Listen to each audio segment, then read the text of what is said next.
We're going to talk about Project Looking Glass. What effect, if any, did it have on the global psychological control of humanity? Well, it was considered to be a device, a physical device, situated in a certain particular energetic area that, when activated, was able to visually and audio wise show, like in a way, a movie or a gritty kind of black and white movie would be shown in space events. And they realized that, hey, if we can see what's happening in the not too distant future, and we know what's going to happen, what would happen if we then, interfered with a person or an event or something that we'd seen in the not too distant future? How did they get so good at their manipulative techniques? And one answer would be some form of technology. And so the Looking Glass lends itself to that framing or that narrative. The J-Rods came up, Majestic 12 came up, Convergent Timelines came up, and all these, and of course the strange guardians of the Looking Glass. The Looking Glass narrative might be describing something which is even stranger than a machine that predicts the future. It might be describing...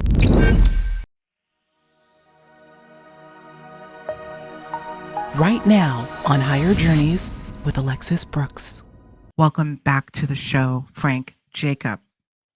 Listen, I want to just dig right into this because you and I just had a very, very profound conversation offline. I want to bring the audience in immediately. We're going to talk about Project Looking Glass.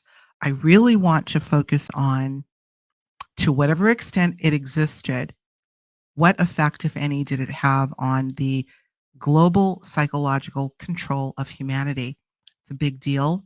It's coming up a lot lately. A lot of people are feeling things. They want some answers.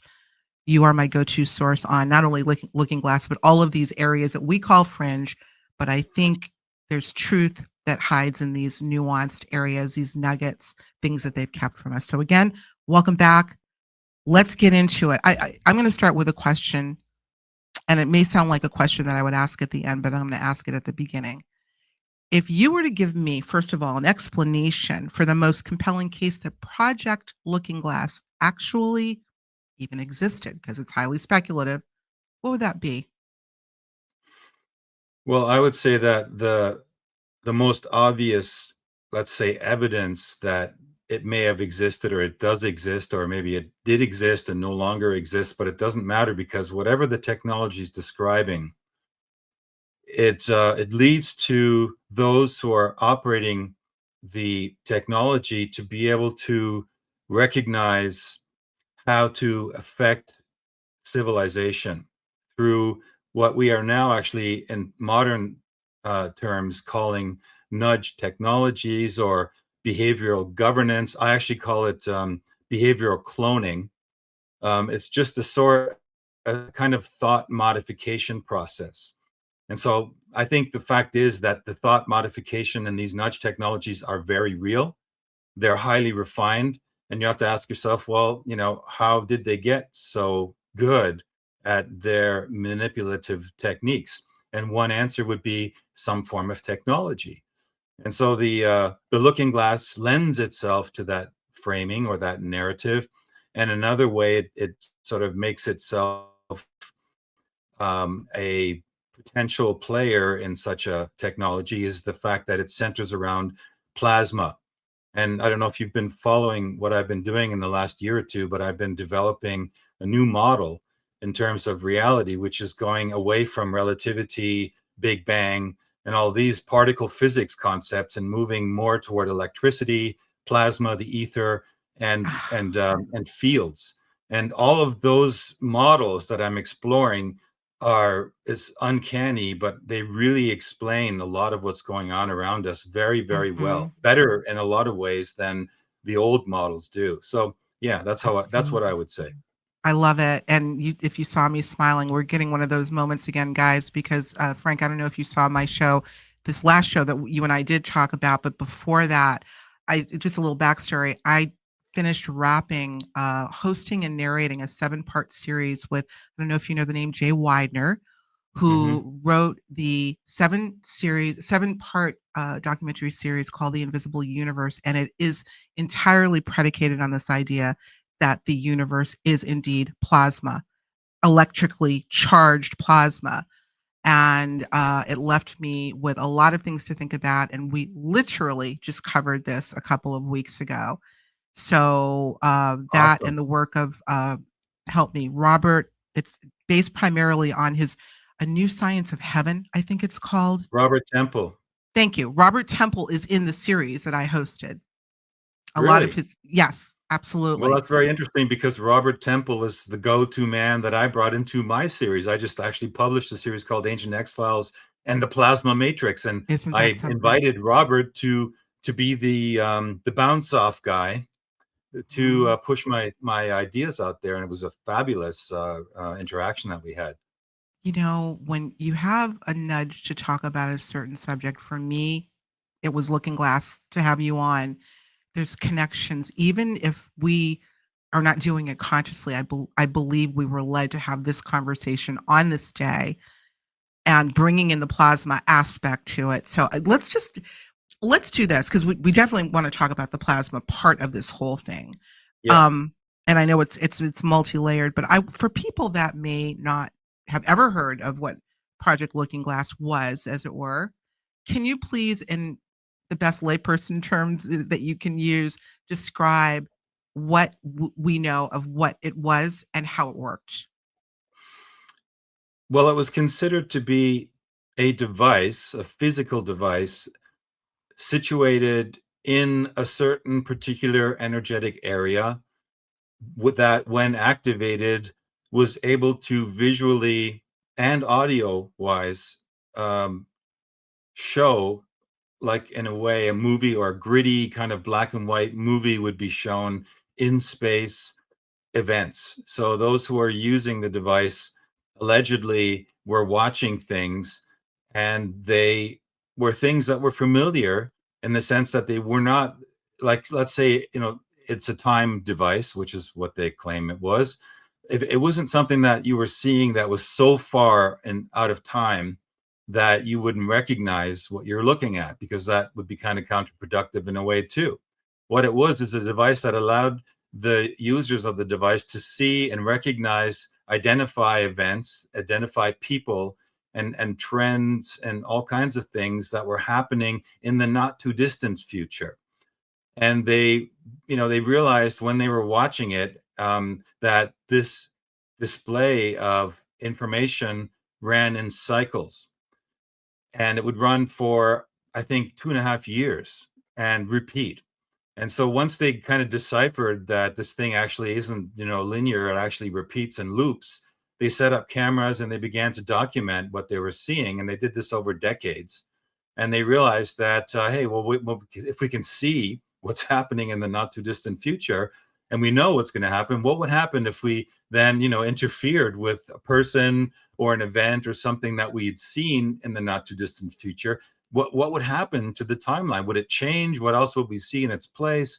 And so the project Looking Glass was essentially along the lines of that's why I call it the science of behavioral governance, because you could literally see cause and effect. If I do this, what happens? And years later, after it sort of went into a climax, there were several protagonists that came forward. Some names like Dan Burish. I think David Wilcock was doing a lot of coverage on it. There was this guy called Bill Wood. He was interviewed by Carrie Cassidy just prior to 2012. It sort of went viral, and everybody was saying that 2012 is going to hit, and they had a big problem, they being the elite, that they could no longer see the future past a certain date. And at that point, they were afraid that they were going to lose control. And so they pulled in this guy, this string theorist, Bill Wood, to fix the problem, and he became a whistleblower. Of course, it all was supposed to come to a peak at a very specific date, which of course was naturally that date we all know, December 21st, 2012. And after that, there was going to be this boom, enlightenment in society, and the elite were going to be gone. Well, as we all know, it didn't work that way. And subsequently, many people also expected 2012 to be, a cataclysmic kind of change. There were movies on about it. There's the whole Mayan factor, the Hunab coup, the change of society, etc. All the narratives sort of spilled onto that date, which became a marker. And that marker didn't materialize that information. and the way they expected it to. And so the thing went silence for about, I think, 10 years, almost to the day. And that's when I'd heard about it. I'd, in the meantime, done some other projects, including a film called Packing for Mars, which you can see the poster there of. And, I'd heard about Project Looking Glass from various people, and I never really pursued it because I didn't find it had a place in what I was working on. But one day I was surfing the net and I found a strange video being referenced by a group calling themselves the Guardians of the Looking Glass. And so I thought, okay, this is crazy. What's this doing here? So I clicked it and I went to a YouTube channel with a very few videos, very recently launched, and had dates, and it was by a group of people claiming to be part of that original Project Looking Glass team who had seen such such gravure, how do you say that? I'm losing my English being in Germany, such high gravity information, let's call it that they felt compelled to leak that information out into the world to give humanity a chance to counteract it. And so they began describing events, specific events. They began describing more specific ways that the technology worked. This is where we learned about the whole cycles of how it worked. And they were saying the only way for us to actually intervene and stop these coming events was if millions and millions of people were to share these videos that they had. And then it would sort of foil the plan, like the way your surprise birthday would be foiled if everybody knew, if everybody told the birthday boy what was going to happen when he got home, right? So they wouldn't have the party. They couldn't have the party. It was no longer a surprise. So what happened is that I got involved in the sense that I wrote about it, thinking, well, what the heck, what can I do? I'll write about it and see what happens. And it went viral. Ended up being, millions of people got into the topic, and I talked about it, but I sort of shifted it out of the area of these doom and gloom scenarios and began talking about it in terms of consciousness and what effect it has on us. Okay, now I did a whole series on it. So before we go into that, maybe, I should say that what I'm doing now with respect to Looking Glass after these years have passed is, looking at framing Looking Glass in a way that keeps continuity with what people already know, but also gives you a better idea of kind of where the research has taken me. And since I produced this Tale of Two Timelines, and when I first discovered Looking Glass, I presented the story in terms of what was known, like the J-rods came up, Majestic 12 came up, Convergent Timelines came up, and all these, and of course, the strange Guardians of the Looking Glass updates. But what happened since then for me is that, I went deeper into how reality and timelines might actually work. And I started seeing that the Looking Glass narrative might be describing something which is even stranger than a machine that predicts the future. It might be describing how probability behaves in a living universe and how consciousness interacts with that. And, how some factions, which may already have been aware of that, have been using it to their advantage. So this is kind of the direction that I took it since. And so, if people really want to get deeply into the whole thing, I would recommend they do the series that I produced called Tale of Two Timelines, because it's like 6.5 hours of all of the details of it. But I think it's interesting, because the idea of timelines and competing timelines that they were talking about, it still holds. But I think that now they behave more like momentum fields. And the real war isn't necessarily about a device. It's over human perception and human participation. Mm-hmm. And, the reason this J-Rod story still matters is because it matches something that I found out about with respect to ancient Gnosticism, because they talked about a non-human influence that actually feels cold and synthetic and is totally authority driven, and even calls itself authorities. And the word for them is called Archons, right? Mm-hmm. So this actually goes right back to where I kind of went to after that whole project. And it started back into the earliest source documents I could find to kind of see if I could reconstruct the narrative that we've landed in today, in that, by going to some of these early source documents. Mm-hmm. I know that you mentioned in our last interview, we went into it in great deal, in fact, about the Nag Hammadi and the Gnostic tradition and how that all relates. I know that's very also multi-layered, but I'd like you also talk about the J-Rods a little bit in our last episode. This is going back a couple of years now. I can't believe it.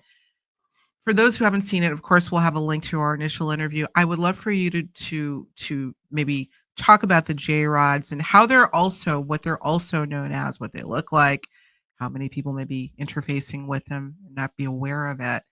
We talking about grays, loosely speaking. Well, the funny thing is that these Gnostic documents in the Nag Hammadi, a full 20% of them describe two kind of extraterrestrial species, and one of them is reptilian, and one of them looks like what we would define or describe as grays: large head, buggy eyes, spindly little bodies, right? So this narrative of these sort of grays has been in our consciousness, weaving itself in and out of our dream states and our higher conscious or lower conscious states, literally, you could almost say since the beginning of mankind, but at least documented for well over 2,000 years. Mhm. And these are kind of whatever you want to look at them as, the way they were described in the Looking Glass framing and that story that emerged was physical beings that couldn't survive in our environment, but they were somehow captured, and they were placed, in order for them to survive, they were placed into these so-called clean spheres or clean rooms. These were rooms that were frigid. They had different atmospheric conditions that we do on Earth, more like, upper atmosphere, outer space, sort of broaching, kind of that area of the way the atmosphere might be. And what happened is that particular people began to interact with these J rods, as they called them, and the J rods sort of started weaving a narrative into a group of people who called themselves Majestic or Majestic 12. And the interesting thing also with respect to Majestic, and maybe we can get into that a little bit more later, is that when did all this stuff appear? Well, the Nag Hammadi and the Dead Sea Scrolls and the UFO narratives of modern times all began to emerge at a certain key moment, and that was a year that is defined as 1947. And so it's interesting that the J rods, the way they're described as being not able to live in our environment and being part of the sort of like the future of mankind in some ways, and being split into two factions, matches, actually, interestingly enough, into this Gnostic narrative about these Archons being able to only penetrate the environment of the biosphere for brief moments of time, but having to live outside of the biosphere. And so and I didn't know at the time that I did the deep dive into that material much about this aspect of Gnosticism. So for me to discover it later was very profound, because it built the story deeper. And one of the things you find out about these J rods is that, well, on the one hand, you had the friendlies, which they called the P-52s, which they claimed to be from 52,000 years in the future. And on the other hand, they had these P-45s, which were, 45,000 years in the future. And they were sort of antagonistic and had aligned with the parasitical elites of the planet. And the others were kind of here to help us. And they had cycled back through time. And for them, the Looking Glass was a navigation device that allowed them to land here in this time. So these are some of the building blocks that kind of started this whole thing in motion. Where do you suspect those on the human side of things got this technology from, this Looking Glass technology? Well, the way it was described in the material was that the Looking Glass material was an ancient technology that goes back to Sumerian times. Uh-huh. There were claims of it being drawn on the Sumerian tablets. I explored that topic a little bit, and the closest I could come to finding anything that resembled some kind of a technology was in symbolic form, and that was in terms of a pine cone. And we all know that pine cone is a symbol for a gland in our brains called the pineal Absolutely. gland. And the Yes. pineal gland, for anybody who knows anything about it, is allegedly or supposedly, or we've heard about experiments that have been done that ties us into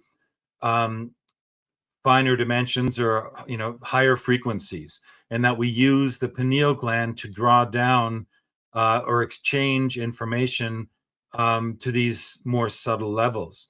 So for me, that's where I began to think in terms of the pineal gland and the Looking Glass not necessarily being a device. Maybe it was a device. Of course, we have it's not falsifiable, Alexis, right? That's the main problem with all of this stuff is it's unfalsifiable. You can't put it to the test, like say on such and such date, such and such a thing is going to appear because this is the technology, and then everybody goes and witnesses, and it's either happening or it doesn't happen.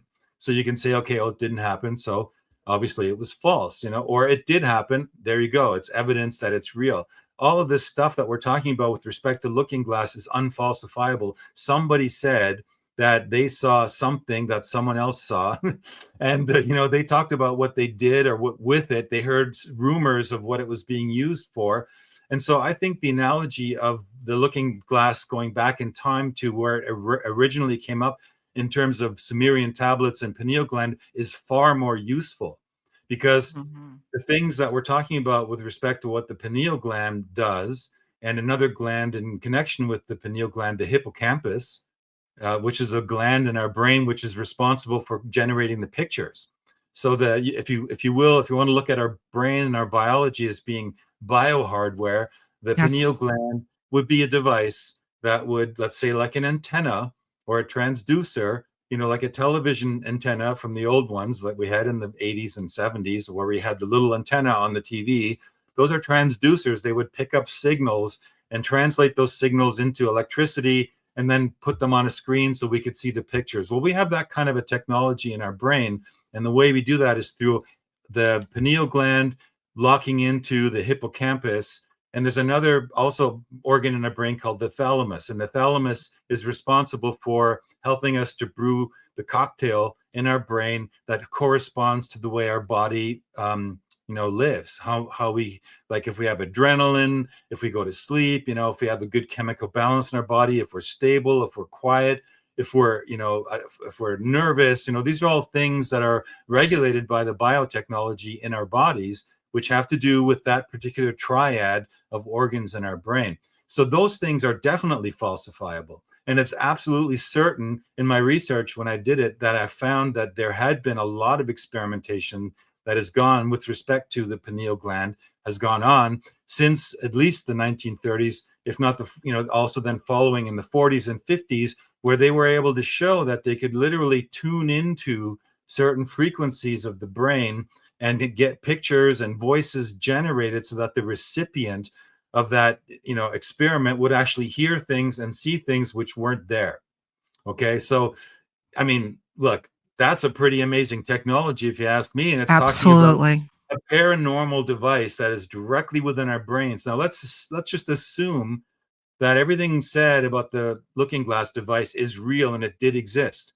Well, and the stuff we heard from Looking Glass Guardians about a looping cycle. Well, if that's the case, well, what better a device could you have if you wanted to steer the behavior of society over the long term?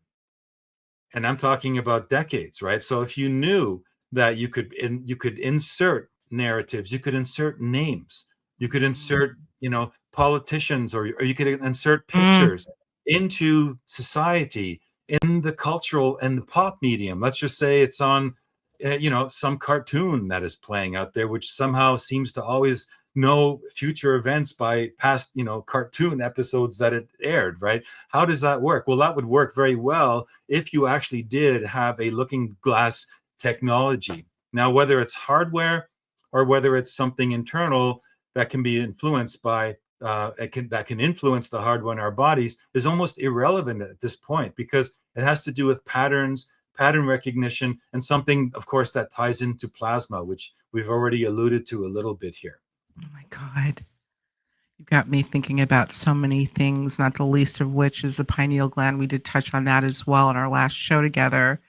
But what comes to mind, Frank, and maybe you're in essence saying the same thing, is that if our pineal gland is effectively some form of high-level frequency device within our brains, could the pineal gland essentially be the looking glass that they have been able to look into? In other words, are we acting as the device on their behalf without our knowing it? Now, maybe I'm just super oversimplifying this, but the pictures that I was getting in my head as you were describing this is our being the device that they have honed en masse to be able to not only predict perhaps some of the things that would come to pass, but to insert the ideas that would within our heads to make them come to pass. Does that make any sense? Well, it D- does, and that's probably one of the reasons that I called the webinar after time, Tale of Two Timelines, the inner looking glass, because you hit the nail on the head. wow. There is an inner looking glass within our brains, and it actually does function the way the descriptions of the so-called looking glass device actually works. It's not just one way. This is the interesting thing about it, and this is where, if we get around to talking about it, the whole idea of electricity and the plasma cosmology plays a big, big role. That was a missing piece of the puzzle that nobody was really talking about, except Yeah. the depictions that we have of the device. Maybe you can throw them up on the screen later, have to do with, they look like a plasma, like Yes. this basin with this purple plasma ring that spins allegedly, and shows you, depictions of things in it. So whoever, came up with that obviously knew something about plasma. And I often wonder if, these kinds of, these buzzwords like looking glass are just that. They're these terms, they're like anchor words, like keyframes that are dropped into the popular culture in order for people to anchor onto some cosmology or some ideas that they want to present.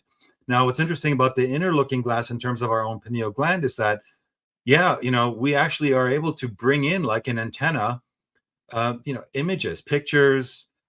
We can tap into higher dimensionality. There's argument about how many dimensions, or if you want to call them frequencies.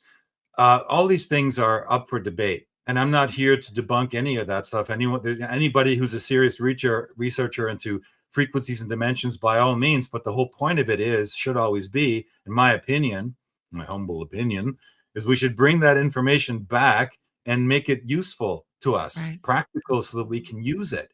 Just telling people about some crazy program that is nebulous, that now who knows who's Exactly. got the technology, what are they going to do with it? Are they still using it? Is CERN the next looking glass? And believe me, that narrative came into it as well. Mhm. I heard stories that CERN was a massive scale version of a looking glass and things like that, right?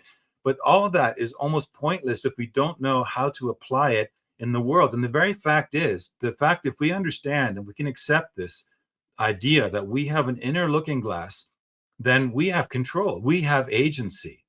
And that is the Love it. critical factor here. That is a very, very important one right now in our time, because look at all the things that are converging in our world right now.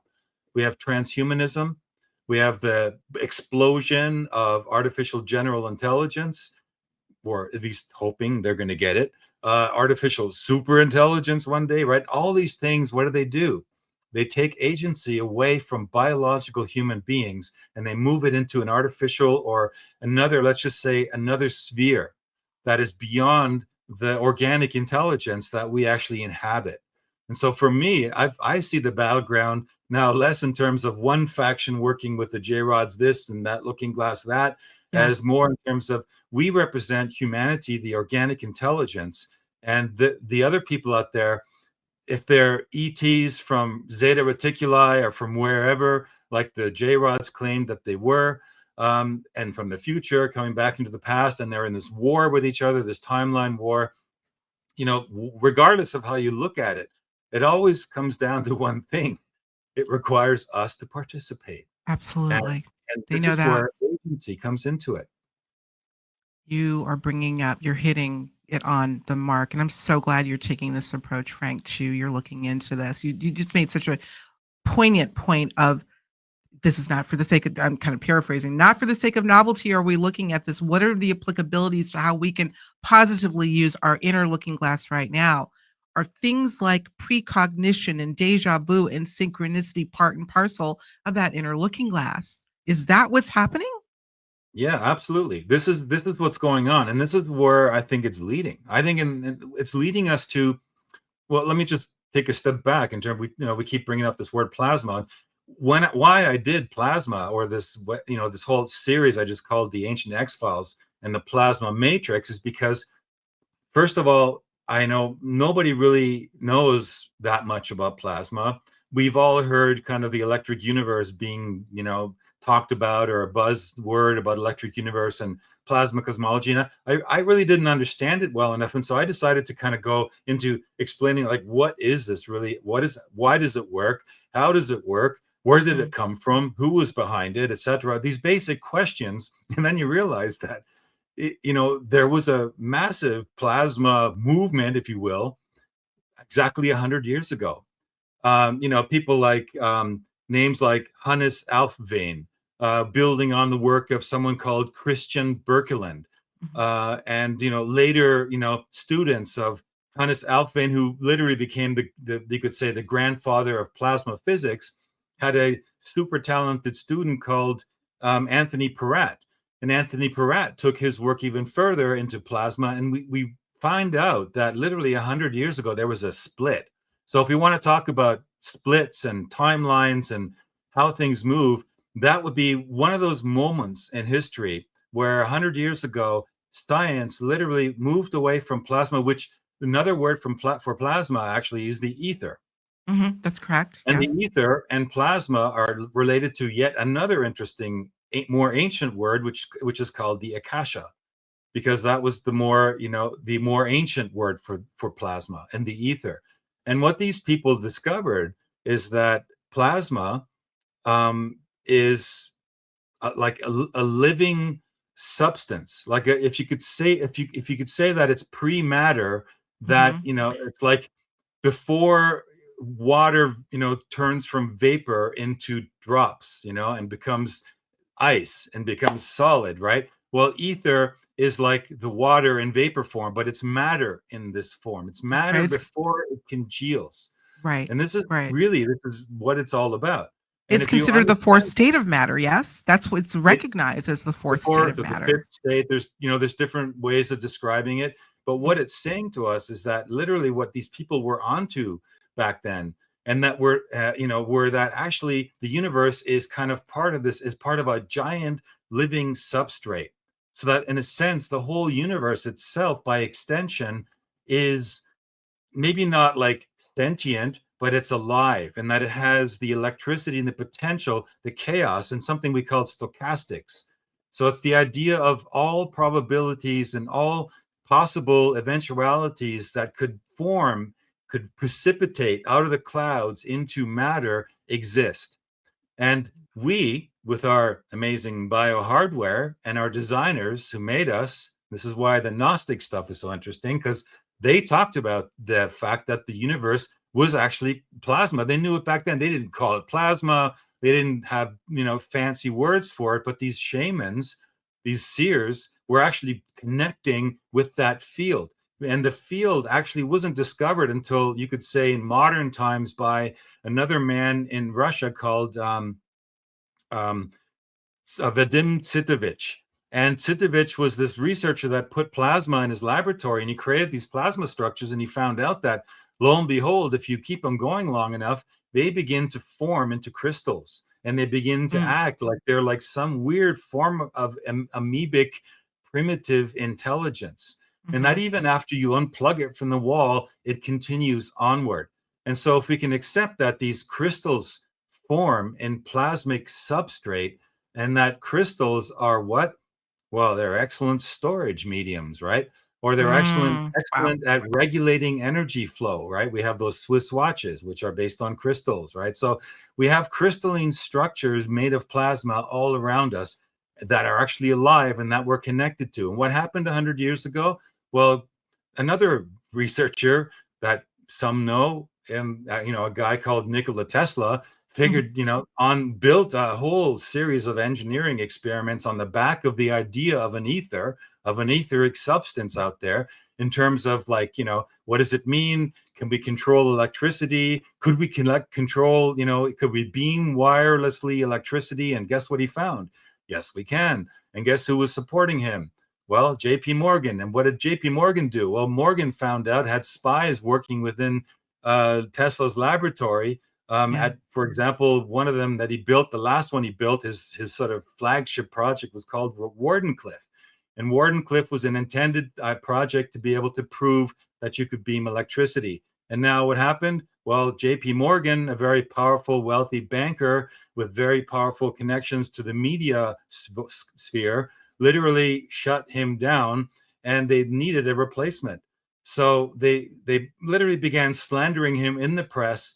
They took away his funding. They crashed and burned down his experiments, and they moved the attention over to another budding scientist with a new model for the universe, a man by the name of Albert Einstein, Einstein, right. with a theoretical mathematical formula that hadn't been proven, but it was theoretical mathematics, and it was like dazzling.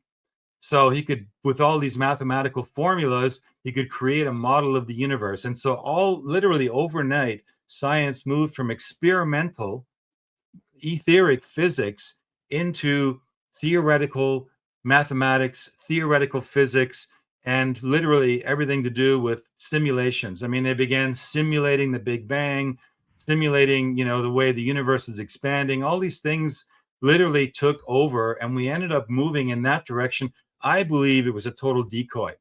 What happened in the meantime was that plasma disappeared maybe from the mainstream, but I don't think it totally disappeared. I think a lot of scientists began to go underground, and certain people knew the validity, obviously, of this plasma stuff that they had No found. question. Yeah. And so I think that the Project Looking Glass material emerged at a point where maybe it was another one of those things that was kind of a decoy, but literally it was tied directly into the idea of plasma and field consciousness. Because what was the Looking Glass device doing? It was actually tapping into the field and showing, like you could say, like it was a highly advanced radio television tuner that would tune in, not radio signals that were being broadcast from any land stations. No, it was actually tuning into the timelines and the probabilities. And that's something that became, to me, actually, I feel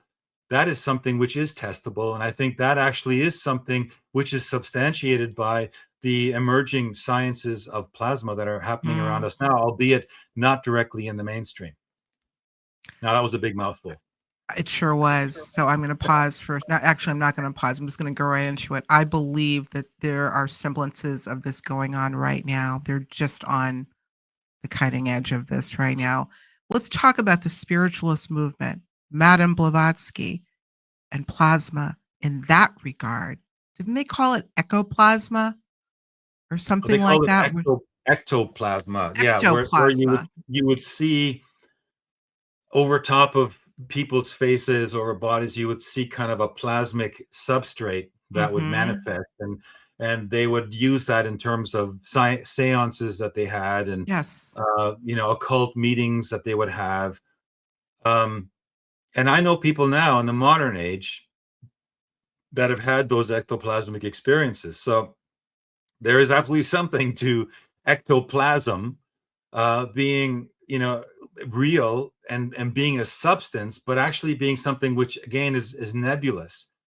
And so if we want to give any credibility to the idea of an afterlife or where we go after and things like that, this is something that I had a very fascinating discussion with Robert Temple about, actually, because we were looking at one of the things that really grabbed me from his book, A New Science of Heaven, is the way he opened up.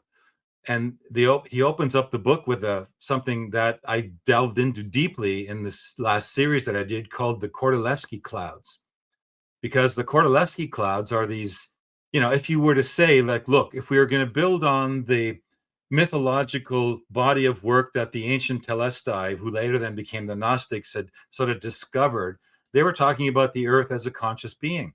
And if the earth is a conscious being and we are kind of modeled based on their design, then we have in our body, of course, hardwares and biohardwares that also can kind of function in a similar sort of design. And one of the things that we have is we have like an aura. People have photographed it. We have Carillion photography. We can see energy lines. Our eyes are constrained to certain spectrum of information so that we, don't go insane, I guess you could say.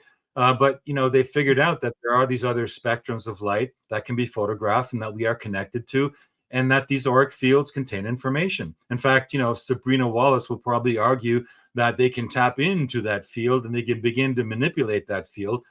I would say, I would argue that. I would say they want to maybe tie into that field. They want to crack that field, but we also have firewalls. We have an organic firewall, just like a computer would have a firewall. But if you were to extend and extrapolate that idea of our aura outward, and the earth really is a being, well, then it would kind of have to have an aura in a sense too. Or also you could say like have an etheric memory bank.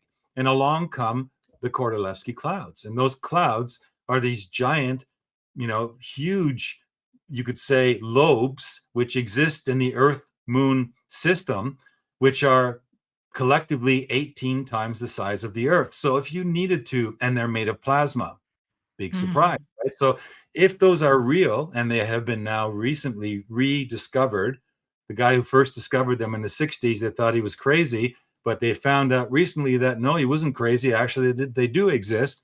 And if we build on the work of Tsitovich and the Russian I mentioned earlier in the lab and the idea of crystalline structures, well, Kordylewski clouds could be giant crystalline structures that hold memory, that hold information. So where do we go when we leave our physical dense bodies and evaporate back into the plasma? Well, maybe we end up in places like the Kordylewski clouds, or maybe we leave patterns behind in the Kordylewski clouds that are recognizable as the imprint that our bodies made while it was here in the physical.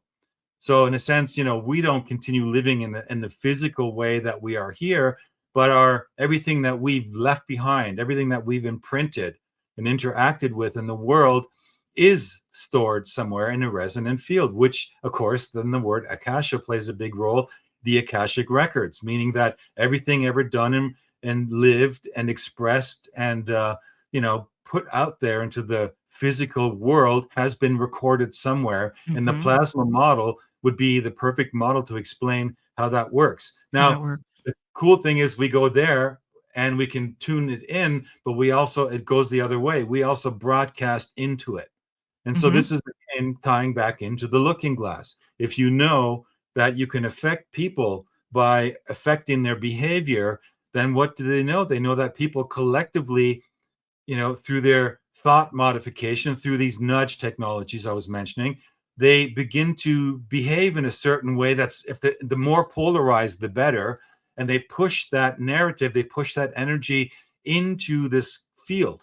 And these people that have worked with that technology, they know very well that's how it works. And they've probably been working with it in that sense. And so when you mentioned at the very beginning about Charlie Kirk, and you mentioned about the polarity that somebody gave you with respect to a comment in under one of your videos, these are the kinds of polarities that I'm talking about here.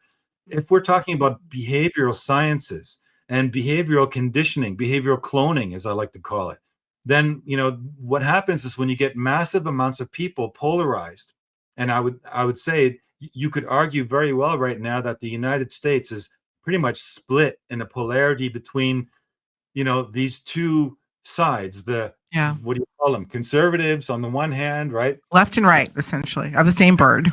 yeah, the left and right, the liberals, the conservatives, the reds, the blues, whatever you want to call it. But there's this split, and this split serves to amplify a dialogue. And if you can steer and control that dialogue, then you can have an influence on what timeline will begin to emerge. Makes sense. Right? Makes sense.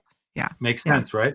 Mm-hmm. So the timelines are kind of like, you could say they're like radio signals that are floating in this plasma space.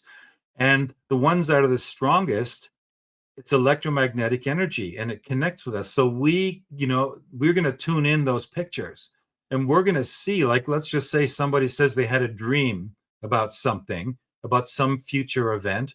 They could very well actually be tuning in like little radio receivers, events, and not even be realizing that they're tuning into kind of this future narrative, this framing that's been put out there.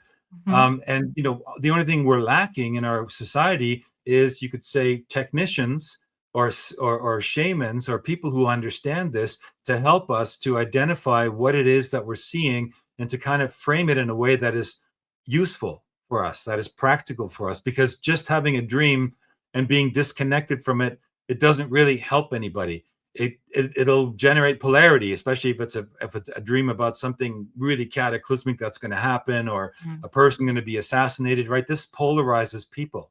So all you're doing when you bring that dream into the physical and publish it and broadcast it is you're helping those who are wanting particular dialogues to happen to anchor that frequency into the probability of it actually then happening. Mm. Hmm. I don't know what to say after that one. I think you're absolutely correct. Well, yeah, and I How, mean, I really I think there's a lot to be said about it, because all of these things that I'm talking about, I've moved away from unfalsifiability, like people who just make claims. I talked to X and so ET or such and such person. They said this. Okay, can you bring them over so we can all talk to them? Well, no, I have a special connection to them. That's hmm, great information in terms of like mythology, but it isn't practical and it's not falsifiable. I can't test it. So I'm interested more in technologies which can be tested. And these technologies, the stuff that we're talking about right now on your show, is absolutely testable. it's And I can absolutely actually show testable. you events in history that correlate to experiments that began and that are now coming to fruition. Mm. How could we test some of these things on an interpersonal level in our own private lives? Because we possess exactly what we're talking about here. We're just not aware of it. Well, let me think. What could you do? I mean, you could. I mean, let's face it. We have to break people down into people that are kind of like they're called. What do they call them? NPCs or something like that. Non-player characters, yeah. Non-player characters that are Which I just just kind of roaming around, and they're not like dynamically interacting. They're reacting. They're living a reactive life. yeah, that's what we were just talking about. So for Yes. people, right? So you've got a certain segment, and I would say it's probably the majority of the people out there who are, let's just call them NPCs. I don't want to insult anybody, but let's just say for use of, let's just say we borrow this terminology to develop an idea. These NPCs are people who are living purely reactively. Mhm. They do not believe that they have causality in the universe. They don't believe that they can use that amazing internal biohardware to sharply focus like a laser, a vision or an idea that they want to manifest in the world as creator beings. So they never make use of it. So what happens is that it works the other way around. They still have the faculties in their brains. They still have the hardware, but instead of sort of tuning in and focusing it like a laser precision, they just take in the existing story and the framing, and they use their technology to broadcast that information out into the field. Now, whatever they're taking in is a narrative, and the framing word is very important here. When things are framed in a certain way, just like on your computer screen or on TikTok or on YouTube or wherever it is you're getting your information, your media, your pop culture from, that is a frame. It used to be radio, or it used to be books, then newspapers, then Newspapers, radio, yeah, then it yeah. evolved into television, then along came the internet. But it's really still just a fancy word for framing. And you develop preferences, and we are Mm, we're cultural animals. We're people. Humans are, we belong to the animal world, and we are connected to the physical reality through groups, through clans, through structures, and we want to adhere. We don't want to be alone. We know our chances of survival are better if we stick to one another than if we get cast out. Like, say you were living during the Ice Age, and you were cast out of the clan because you wouldn't stop talking, or you had crazy ideas and nobody could stand listening to you anymore. That would meant, pretty much the sure death. So what did we do? We learned how to conform to the average. And so people that are NPCs, let's say, are conforming to groups, group ideology, group think, really just thought structures that are common with the people that are around them, so as not to rock the boat. And those are then in turn fed by the people that are in the media and other forms of broadcast information. They're fed back in and cycled into the narrative. So it creates this feedback loop. mhm, But that doesn't mean it's true. It doesn't mean it's real. And now I'm moving to the second group of people, the non-NPCs, the people who are actually awake and alert and are waking up and beginning to see through the fog of the illusion. The mirage is becoming clear. They see the mirage on the sand, but they see it as a mirage. They realize it's not, some other reality I'm looking at. It's this reality, but it actually can manifest in terms of a mirage. What if we go beyond the mirage? And people begin doing that. They begin waking up. And one of the things they realize is that, hey, I can actually take charge and become, fully controlled agency within my own life. And if you go any deeper and you begin to read, materials and books and whatever, and you talked about Blavatsky, I would say the seeds of those ideas of taking control of the physical world began, 1875 at the end of the 19th century with that group of people. Unfortunately, it took a sad turn, ending up at the United Nations in terms of Alice Bailey and the one world religion she promoted in the United Nations. But that sort of had its start there, and it grew into, now we call it the New Age. But in a nutshell, it really is just saying that some of us are aware that we can tune into the narrative and we can change the narrative. We can actually focus what we've got. So if you want to know how to make it apply into your life, you can actually begin to experiment in your own life by observing your thoughts. The Buddhists talk about that, about getting into a space where you kind of follow the causality of where did that thought come from. In most which cases, I do. Yeah. It came from something useless. It came from some third party, right? So part of this is all the exercise of learning to know and navigate your own consciousness. And once you begin doing that, you can begin experimenting. You can begin trying out things in the world around you and seeing how reactive the world around you is. Does that make, does that makes perfect sense? You just reminded me. I find myself doing that, Frank, ever so often, where I'll have a thought and I'll say, how did I arrive? It seems so arbitrary, so random. And I'll try to trace the steps back to where it came from. And it's utterly ridiculous most of the time. Like, and it's also reminding me how fast our thoughts are jumping from one arbitrary thing to another. And you wonder where that comes from. I wanted, you said a trigger word for me that reminded me of something that I wrote about in my book, Conscious Musings, way back in 2014, about group think. And I'm reminded of a quote that was given by William White. I believe it was for an article for Fortune magazine, but I found the quote. He says, William White, who says, group think being a coinage and admittedly a loaded one, a working definition is in order. We are not talking about mere instinctive conformity. It is, after all, a perennial failing of mankind. Groupthink. That's what he's talking about. This is William White. Well, I wouldn't put it so harshly. I would say that these there's something called the default mode network in our brain. And this guy Lipet came up with the idea that we actually are not in charge, that we already act in advance of our thinking. But if you want to look at the positive side of that, is we have an amazing engineered brain, and the part of that brain is this default mode network, which this system allows us to kind of run a dialogue in our brain, which you could say maybe it's groupthink. Let's say we could classify that as groupthink. That there's this dialogue in your brain which helps you kind of navigate essentially what's going on. And the cool thing is, our brains are so powerful is that we can get into a car, start the ignition, and drive 50 miles. And when we get to our destination, we don't even remember how we got there. I knew you were going to say that. We were thinking the whole time about, what am I going to talk with Alexis Brooks about tonight? How am I going to organize my thoughts? And, talking about looking glass technology, etc. And I don't think about driving. And so the default mode system is great for us to be able to do and handle some of those basic tasks. It's almost like agentic AI, right? And, you give it the task and say, run off, go ahead and book me a hotel room. Actually, don't do that. But I'm saying this is where they want to go, right? AI actually ties very well into this, but that's maybe something for another show. But literally what's going on. We'll touch on it. We're going to touch on it. We've got this group default mode network going on, but it's only there as a basic system. It's almost like the basic package, but the deluxe package is what you bring to the overall game.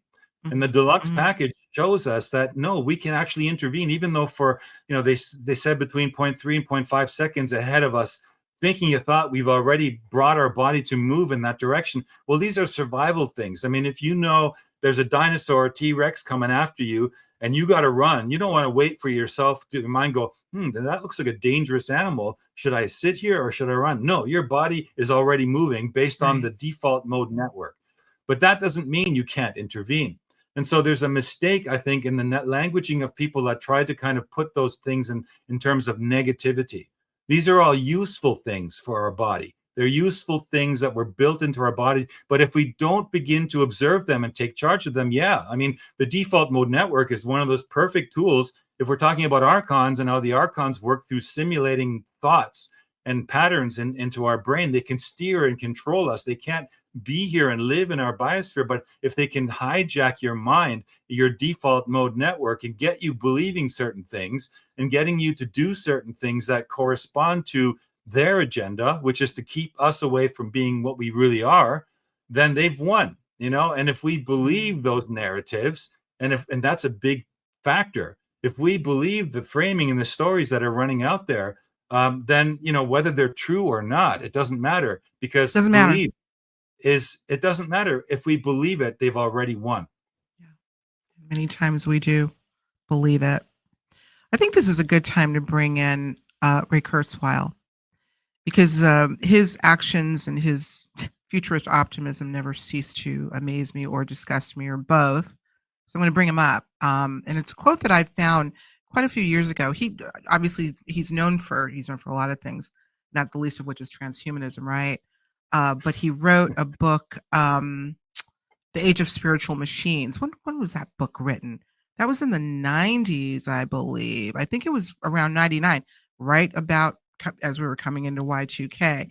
But not from that book, but a quote that he made in Wired magazine in 2001, right after Y2K. There's a reason why I'm bringing up Y2K. I want to read you this quote and just get your reaction to it. And this is pertaining to where we're going with AI, what he calls the singularity et al.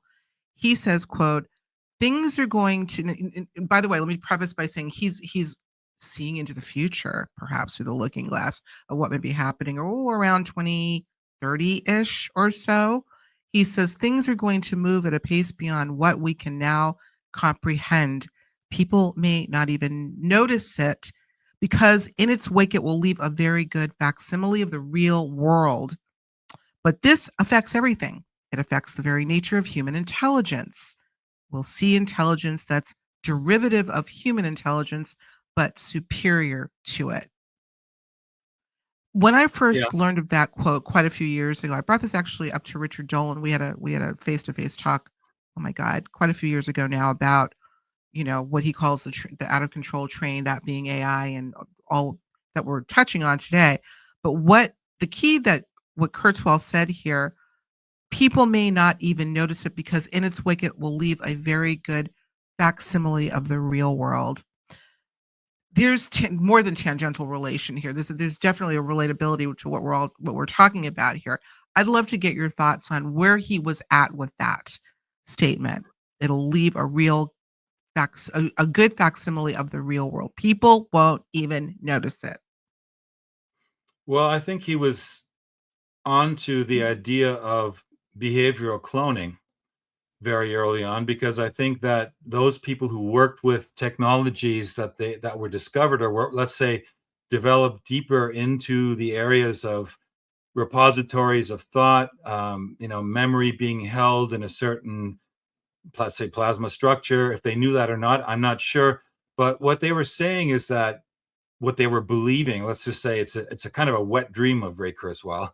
What they were saying was that biology, the human biology, is limited. It has death. We die, we expire.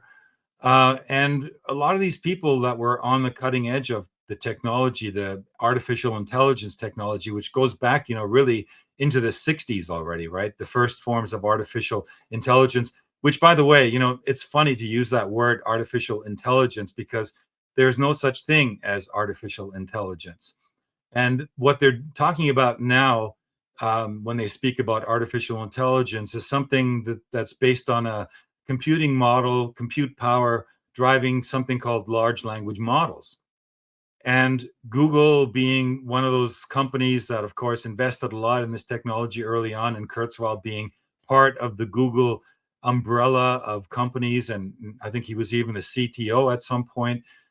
They were very keen on how they could use, these emerging technologies, which they felt were intelligent because they were responding as perhaps like first kind of an interactive consciousness, and then later migrate directly into that consciousness so that they would have, immortality. Because I think they all kind of believe, or they want to believe, that we should be immortal, we should be gods. And if you listen to Yuval Harari and Kurzweil and a lot of their talks, they really do push a Nick Bostrom. I mean, the same thing is these people are proponents of an idea called simulation. And, it's funny that if you look at where this simulation model began emerging, it was right around that time. It wasn't really discussed before so much, except, the Gnostics, those old amazing intelligent seers, discovered that there actually was a Coptic word for simulation, and that word was hal. So they said that It was these what? Say it entities, again. Say it again. It was hal, what? H-A-L, hal, How? that is I the never heard Coptic that. word for simulation. But they didn't mean it in the terms that we're living in a computer program. They meant it in terms of simulated thought structures, patterns of thinking that are overlaid over our own, causing us to act and believe and move in a Mm, way that is foreign to our own organic perception. And okay. that is, you can see how that evolved in all of history.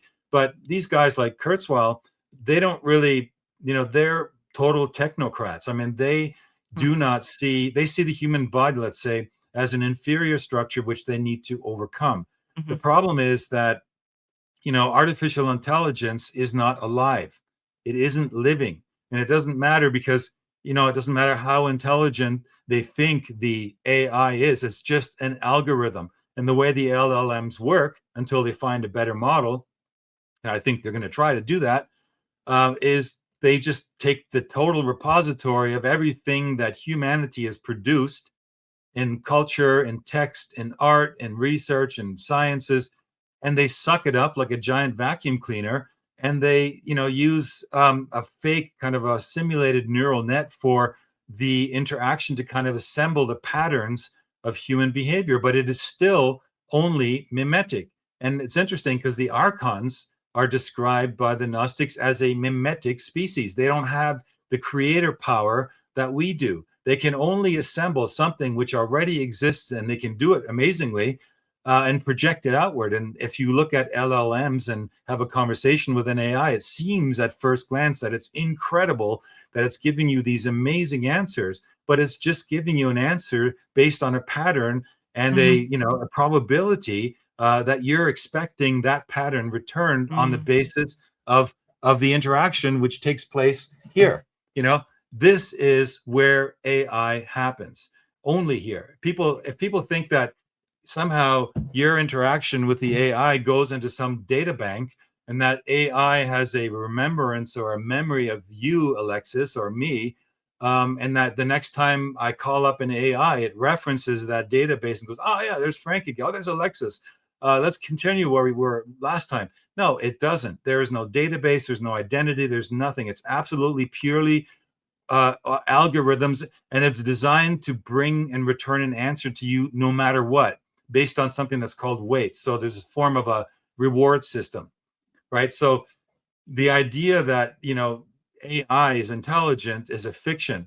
They're trying to work on something called world models, which are kind of what we have in our brain when you first wake up and you begin as a baby to navigate the physical world. You make reference points that remind you, oh, when I run into the door and don't open it, it's going to hurt. Oh, so I better open it. That kind of a primitive model, but expand and extrapolate out to the whole world. And we have this frame, this world model in our brain that we use to reference, which of course is tied to the default mode network I talked about earlier. But AI is dead. It's not alive. It has nothing to lose, nothing to risk. We have everything to lose and everything to risk. So it will never understand us. It will never reach any kind of sentience in the same sense that the human biology does. But the problem is, it doesn't matter, because these people are building their technologies, whether we believe that or not. and it's a, it's a dog and pony show, you might say, Mm. toward what really is consciousness. Do you think we're in imminent danger insofar as our love affair with AI up to this point? And I say we, obviously, I'm speaking on Moss, but not present company excluded. Are we in danger? Are we? Is this truly a train out of control, regardless of what it can or can't do? Are just being drunk about it at this point, the way we're interacting with it. Well, I think the dangers of it have been demonstrated by people that have taken their lives Yes, in yes, interaction with AI. So, yes, absolutely, there is a danger. Does that mean AI is dangerous? Well, what's dangerous is when humans give agency to AI. absolutely. Well, that's what's So, happening. if we continue along the trend of giving AI more credibility than it actually deserves, then yeah, absolutely, we are in danger. But are we really in danger? I mean, if you just strip it down to the technology, no way. I mean, it's just AI. Literally, AI is living here. That's Sure, AI right there. sure, of course. And is a soul living inside this little hard drive somewhere? Maybe, of course, the hard drives we're talking about now. If you fly over Dulles, like I did recently, and you look down, you see these massive data server farms and data farms that they're building full of these things. But in a sense, if you switch off the power, is there a soul in there which migrates somewhere? When you program Suno to compose a song for you, is there a little band inside this thing moving around singing? And that, when you come back next time, they're waiting around in some backstage room for you to reappear and ask them to sing another song? No, obviously not. So there is no real danger. The danger is always in our minds and us giving away our power That to is the these, danger. Yeah, right? yeah, And it that ties is the all the way danger. back to the very early forms of mind control that took place thousands of years ago, which did nothing differently. They just did it in their own primitive sense, but they were trying Absolutely. to convince us of a narrative, just like Ray Kurzweil is trying to convince us of a narrative that artificial intelligence is destined, and Nick Bostrom believes absolutely, there's no way, it's not going to happen. I mean, these people, they believe it, but belief is one thing, but belief, it's like leaves. You grow new ones, the old ones fall off. But belief is putting agency outside of yourself because you can't test it, you can't prove it, you don't know the answer, but someone told you, some authority figure That's right. told you that it has power. And so if we do that, and if we believe that AI has power, if we believe the narrative of Yuval Harari and Ray Kurzweil, absolutely, it is very, very dangerous. Mm. I think it's very dangerous because I think, unfortunately, these individuals that we call our brother and sisters, many of them believe what they're being told. Yeah, Ergo, they it's believe. dangerous. They absolutely believe it. Yeah, they do believe it, and they've taken it to dimensions that we've never imagined because it's the most Yes, powerful mirror we've ever had. And when I think another thing people misunderstand is when they're interacting with AI, is they're interacting with a mirror of humanity, and they unlock good the point. the keys to the repository of humanity by their own interaction. But it's really still up to them. Everybody will have a different experience with AI. AI won't sort of get this collective consciousness and approach humanity. It's always us that approaches AI through a Not the other way prompt, around. through a directive, through something, even if it means we've given the algorithms control over, say, the Navy, which is something that they're talking about doing.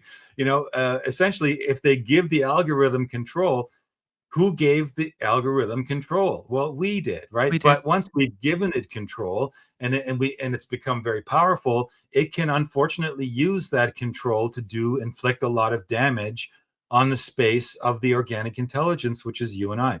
Absolutely. Yes. Let's pray, and let's not just pray. Let's take action to ensure that doesn't happen. Oh my gosh. Here's what I want to talk about on the after show. It just occurred to me. Wanted to get into it in our main show, but we're running out of time. I want to talk about Mandela effects. I don't think we've chatted about this before. Mandela affects perhaps what is going on as it pertains to all that we're talking about. Does Looking Glass put Mandela effects in a new light? Question mark. I want to go next door. You know what I always do? I go this way. We're going to go next door. We're going to go to the Patreon after show, you guys, because we're a little over time, and talk about that if you're amenable, Mr. Jacob. Yes. Well, I'll do my best. Okay. Do your best. I have a feeling he won't fall short, y'all. Listen, Frank, before we close out in the main show, what's going on with you at the moment? You gave us a little taste of that, but are you doing any more film projects? By the way, wait, before you answer that, I have to say something to you. I did not realize that you worked with Craig Campobasso on the Extraterrestrial Species Almanac documentary. I never knew that. I Oh, know you didn't Craig. know that? I did Wow. not Okay. know that. Well, we met at the premiere of that I film, know. Well, we didn't Contact meet in at the the premiere. Desert. We met at Contact in the Desert, but it didn't dawn on me until just a little while ago that that's why you were there. That's right. That's Well, really Tanya Maidenford and I actually made that film. I know. So So yeah, I found out. so yeah, we're the makers of that film. You guys, you got to go see that. And Craig, whom I love, I just didn't make the connection. Gotta go, you gotta go watch that film, get that book. It's an incredible book. I have it. And yeah, you're a brilliant filmmaker. So in that regard, what's on tap for you post the making of that film? Well, I've been, there's a few projects which we've kind of been building in the background, which we're not really going public with yet because we have this formula or this attitude of we don't want to chatter about anything that is important to us or that we're working on before it's ready to be released. Okay. So there's a couple of projects which are kind of bubbling in the background, but people that are familiar, that have followed any of my work, and I mentioned some of those things already, like Tale of Two Timelines, The Inner Looking Glass. Then there was the Time Capsule for the Future Past, which delved and deep dived into the whole Gnostic thing with respect to revisionist history. You should pass that one on to Candace Owens. And then, of course, the Ancient X-Files thing. These things are all series that I kind of got into because making a series, which is essentially doing some research, mapping out your concept and demonstrating and proving and laying out your story and your evidence like a case in a way, is much easier than shooting a cinematic film. Agreed. So I've been doing a lot of that sort of in the background for the last 4 years. But what I'm moving into right now is something that I'm experimenting with. It's a new thing, and I will talk about this because I've put the feelers out there to the people who are familiar with my work. I'm calling it the Navigator Circle because I've noticed that the blogosphere and the internet is clogged up with so much AI sludge and repetitiveness and non-creativity, non-originality, that I've decided to kind of create a smaller group of people, not massive amounts of people, but more of a high level discussion group where I can have a more interactive live experience on a regular basis with a smaller audience, and we delve into some of the materials that you really can't talk about necessarily on the internet, that you can share ideas, or you can spend more time going into things. You can answer questions. You can bring in high level special guests to talk about ideas and just introduce people to things that they're not going to find on the internet any longer. I think the I internet's love that. almost reached a point where it's super saturated and I was just gonna say, yeah. it's more noise than signal. I'm trying with Navigator Circle to be pure signal. That's what that's Okay. about. So people can reach out on cyberhive.tv and they can join up on a newsletter, and I will keep broadcasting out to people when that will actually go live. And you can look for something like that happening in the first quarter of this year. Make sure you give me the link so I can put it in the description below so people can I'll find it. put That's the Navigator fantastic. Circle link directly. We can put that directly below. Okay, that'd be great. And do you have a YouTube channel, Frank? I do actually, yeah. Okay, fantastic. Well, I'll make sure I find that as well. Tell us what it is. What's your handle over here? God. I think it's just real Frank Jacob or Frank, something like that. We'll find it. We can track you down because Yeah, it's on. yeah, I'll put it. I have a link tree, and maybe you can throw that in there too. The link tree has all that stuff. The Okay. problem with link trees and things is you stop using your brain to remember all the names of all these things. There you go. But Right. it doesn't Yeah. matter to me so much. I mean, you can find me on YouTube. I think if you search my name relative to some crazy subjects like Looking Glass or Plasma or Ancient X Files, it'll show up in the feed. And I think I've done a lot of interviews in those topics, and shouldn't be too hard. Because you the man. You the man. And Well, I salute you. No, seriously, Mr. Jacob, I salute you for your I'm going to use all the cliches, tireless, courageous, off the beaten path, using your noggin. You're not reacting, you're reflecting. You're not repeating, you're observing. And you're not tethered to one line of thought. I love the yeah. fact that you realize the moment you know something, there's more to know, or maybe you'll have to walk something back. I salute you for that. That takes wisdom. That's wisdom. So I Well, yeah, and it appreciate wouldn't be that the in you. first time I've had to walk something back, but I think that's cool. And I think any researcher, journalist that really does want to be Indeed. integral to the evolution of this experiment of humanity should do the same. We need to walk back Absolutely. things, or we need to say, look, now I understand this, like we're doing with Looking Glass. What we did so far with Looking Glass is it isn't canceling out what I did with Looking Glass before, but it's giving you more information with which to look at that material and go, okay, well, I don't necessarily have to follow that narrative any longer because we've just gotten a new piece of the puzzle. And this is what it really should all be. We're navigating, right? This is why I'm calling it the Or Navigator navigating. Circle, right? We're navigating this crazy experiment out there, and we can't hold on to everything forever. Some things are worth holding on to, for a good long while. But be ready to, change it, cancel it, or rebuild it from something better. I love it. Something better's on the horizon for sure. Frank Jacob, thank you so much for joining me again. And I know you'll be back again with more breaking news, real news. Real news for sure. Let's go next door. Let's go next door and have this conversation over on Patreon. You guys, you're going to join us over there. I hope that you will. And by the way, before I always get grief for not mentioning this. Can you go ahead and subscribe? I put the little button up that says subscribe, hit the notification bell, but I'm going to say from me to you, we need to have more conversations like this on the internet. With that, I do hope you'll consider subscribing and of course hitting the notification bell so you'll know when more of these kinds of conversations are going down right there. Yeah, there you go. There you go. Thank you, Frank. Thank you so much, Yeah, my do dear. subscribe. I'm sure you'll find enriching material for your picture of reality. Hey, I'm on Appreciate the it. show. Yeah, there you go. Absolutely. Hey, let's go next door. Don't hang up, Frank. We're going to keep going, keep moving next door. Love you guys. Thank you for tuning in, and we shall see you next time. Bye bye.